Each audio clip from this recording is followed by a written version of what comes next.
प्रेक्षकांनो, कारण गुन्ह्याला माफी नाही या मालिकेचा रिव्ह्यू तुम्ही ऐकत आहात. मी अनघा आणि सिरियल ह्या माझ्या नव्या कोऱ्या चॅनलवर. तर आपण बघतोय मोहिनी ही भोसलेला त्याची हिरोईन मिळाली आहे. भोसले तिच्याशी बोलायचा प्रयत्न करतोय. तो आलाय त्याच्या आईच्या ट्रॅव्हल बुकिंगसाठी आणि ती मुलगी बोलतीये आणि भोसलेचं लक्ष फक्त तिच्याकडेच आहे. काही म्हणा, हिरोईन मात्र गोड घेतली आहे आणि तिच्या लक्षात येते हे सगळं आणि ती म्हणते तुम्हाला पुढे माझी असिस्टंट मिंटी ही गाईड करेल हां. आणि ती निघून गेली आहे. आय हॅव टू गो आणि अपोलोजाईज असंही म्हणते. आता मिंटी म्हणते काय सर, काही हवं आहे का तुम्हाला? पण भोसलेचं लक्ष मात्र मोहिनीकडेच आहे. नाव मात्र छान घेतलंय मोहिनी. तर आता भोसले गेलाय तिच्या मागे. तिची गाडी काही चालू होत नसते. भोसले तिथे जातो आणि म्हणतो काय झालं, मान मोडली का? नाही म्हणजे मी देऊ का चालू करून गाडी? तर आता ही म्हणते नाही, होते माझी गाडी चालू पण जरा उशिरा होते. भोसले म्हणतो मी सोडू काय तुम्हाला? त्यावर ही म्हणते काही आहे ना, माझी आई सांगते की अनोळखी लोकांशी बोलू नये आणि मी माझ्या आईचं खूप ऐकते बरं का. आणि भोसले म्हणतो नाही म्हणजे तुमच्याकडे हेल्मेट आहे, माझ्याकडेही आहे, म्हणून म्हटलं मी माझ्या गाडीवर सोडलं असतं. त्यावर मोहिनी नो थँक्स म्हणून निघून जाते. असो, आता भोसलेला त्याची मोहिनी मिळाली आहे, म्हणजे त्याची रिअल लाईफ पार्टनर मिळाली आहे. बट बाय द वे वसुंधरा काही वाईट नव्हती. असो, काहीतरी ट्विस्ट घ्यायचं आहे म्हणून दाखवलं असावं. तर आता ही मुलगी बोलवते त्याला मिंटी आतमध्ये आणि म्हणते सर तुमचा ऑटोग्राफ पाहिजे होता. भोसले तिच्याकडे रागाने बघतोय. त्यावरती म्हणते नाही, आल्यापासून तुम्ही खूप खुश दिसलात म्हणून म्हटलं जरा मजाक मस्ती करूया. असो, तर आता भोसलेने तिथे ते सेम बदक बघितले जे बदक त्याने मर्डर झालेल्या ठिकाणी बघितलं होतं. आणि ती मुलगी विचारते काय झालं सर? त्यावर भोसले म्हणतो काही नाही.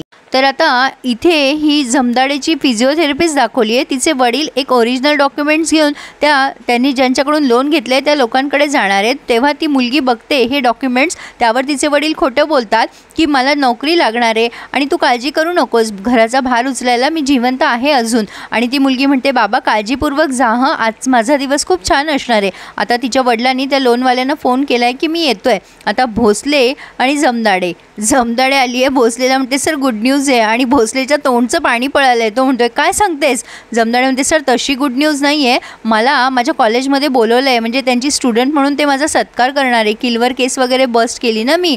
आता भोसले म्हणतो अगं असं पूर्ण बोलत जा, मला टेन्शन आलं ना, तू मॅटर्निटी लीववर गेलेली मला चालणार नाही हा जमदाडे, माझी खूप फजिती होईल. पण अरे कॉंग्रॅच्युलेशन, तुझा सत्कार वगैरे म्हणजे काय? आता भोसले पोलीस स्टेशनमध्ये चहाची ट्रीट देतो कारण जमदाडेचा सत्कार होणार आहे. पण त्यावर तो जमदाडेला टोमणेही मारतो. काय जमदाडे, तुझ्या शिक्षिकांना तुझी दुसरी बाजू माहीत नाही आहे वाटतं, मी येतो ना तुझ्यासोबत सांगायला. जमदाडेचं तोंड उतरलं आहे. भोसले म्हणतो अगं नाही सांगणार मी, नको काळजी करू. नाही पण सगळं त्यांना माहिती पाहिजे ना तुझ्याबद्दल म्हणून म्हटलो. आता जमदाडे बघते की सर हे मोहिनी दुभाषे कोण आहे, क्रिमिनल आहे का?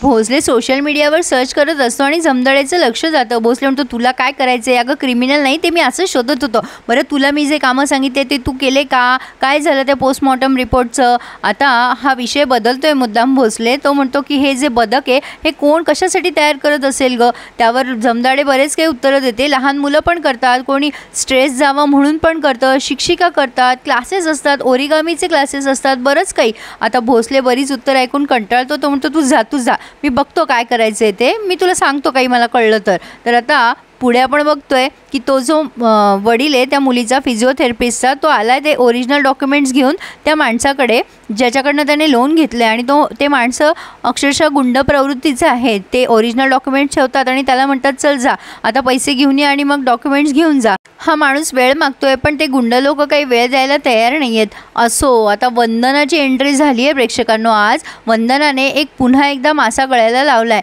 एका छोट्या मुलाला ती जेवण भरवती आहे पण हा मुलगा तिचा स्वतःचा नाही आहे. आता ती खूप प्रेम करते त्याच्यावर असं काहीसं आपल्याला दिसेल. पण आता हा तिचा नवरा आहे आणि तो त्या माणसाचा मुलगा आहे आणि वंदना त्याची सावत्र आई आहे. आता वंदनाने त्या माणसाला चांगलंच फसवलं आहे हे दिसतंय. तर आता तिने एक फोन उचलला आहे. आता हा फोन त्या लोनवाल्याच्या असिस्टंटचा असतो की तिला सुपारी मिळते, म्हणजे काम तेच आहे तिचं, फक्त तिचं रूप बदललं आहे आणि घर बदललं आहे असं म्हणायला हरकत नाही आहे. मेंटॅलिटी मात्र तीच आहे. आता ती म्हणते मुंबईत काम आहे तर डबल पैसे लागतील, सांग तुझ्या शेटला.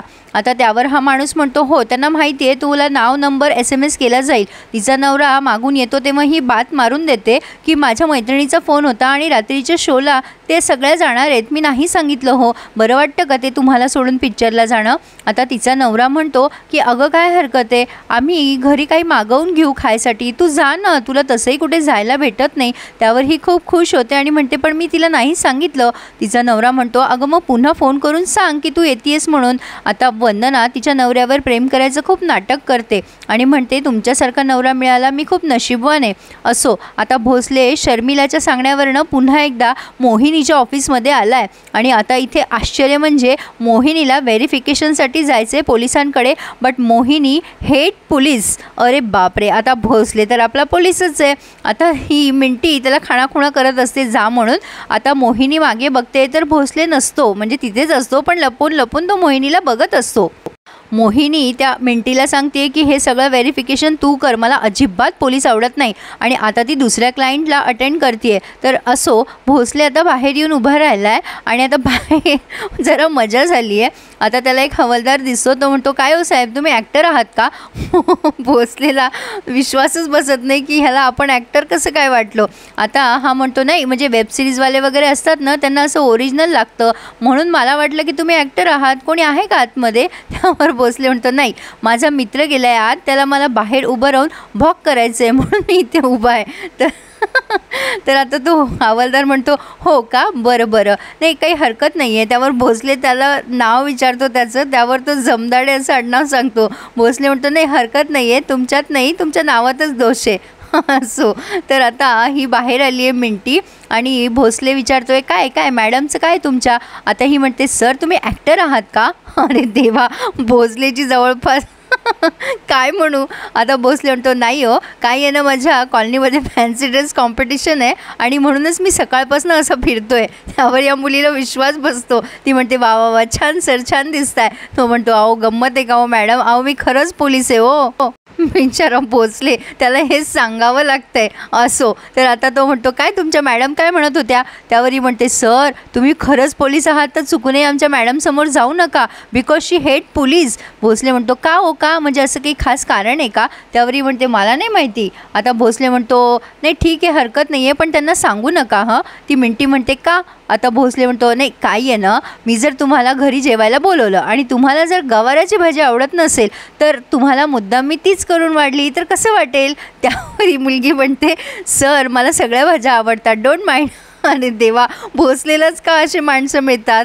असो, भोसले म्हणतो नाही फोडू का आता फोडू? त्यावरही म्हणते सर काय? आता भोसले विषयांतर करतो आणि म्हणतो नाही एक पेपर वेट घेऊन डोकं फोडणारा डोके फोड्या फिरतोय, तेच सांगायला मी आलो होतो की सगळे पेपर वेट लपून ठेवा. त्यावरही मुलगी म्हणते हो सर डोंट माइंड, मी लपून ठेवेल. अरे देवा. भोसले म्हणतो बस, आणि तुमच्या मॅडमला काही कळू देऊ नका हं, मी पोलीस आहे. नाही म्हणजे मी विश्वास ठेवू शकतो ना तुमच्यावर. तेव्हा भोसले तिला प्रतिज्ञा आठवून देतो की भारत माझा देश आहे बरं का. त्यावर ती मुलगी ती प्रतिज्ञा म्हणतच आत जाते आणि भोसले रिकाम्या हाताने परत जातो. असो, आता जमदाडे इंटरव्ह्यू देते एका मुलीला आणि त्यात ती मुलगी तिला बरेच प्रश्न विचारते आणि लास्टवाला प्रश्न असतो की एखादा क्रिमिनल तुमच्या हातून सुटलाय का? आणि जमदाडेला आठवण झाली आहे वंदनाची. तर असो प्रेक्षकांनो, आता वंदना आणि जमदाडे लवकरच समोरासमोर येतील असं काहीसं दिसतंय. आता वंदनाचा निकाल लवकर लावतायत का या मालिकेपर्यंत तिला पांगवतायत ते बघू. पुढे आपण बघतोय की त्या मुलीचे वडील गायब आहेत अर्ध्या रात्री. वंदनाला पुन्हा एकदा सुपारी आली आहे त्या लोनवाल्या माणसाकडनंच आणि ह्या मुलीने कंप्लेंट केली आहे जमदाडेकडे तिची वडील गायब असण्याची. आता हे सगळं केस एकमेकांशी कसं संलग्नित आहे ते बघूयात. कसा वाटला आपला रिव्ह्यू नक्की कळवा. आणि प्रेक्षकांनो, ही मालिका खूप उशिरा लागते हो, सो मी बऱ्याचदा ही मालिका ना सकाळी देत जाईल कारण रात्री खूप उशीर होतो मग, म्हणून मला देता येत नाही आहे. म्हणजे या मालिकेचा रिव्ह्यू मला त्यामुळे देता येत नाही आहे. पण तुम्ही चॅनलला प्लीज सबस्क्राईब करून ठेवा आणि नोटिफिकेशन बेल ऑन करा, म्हणजे मी जेव्हा कधी हा रिव्ह्यू देईल तो तुमच्या मोबाईलवर लगेच झळकेल. आय होप तुम्ही मला समजून घ्याल. So please subscribe my channel and enjoy my all reviews. धन्यवाद.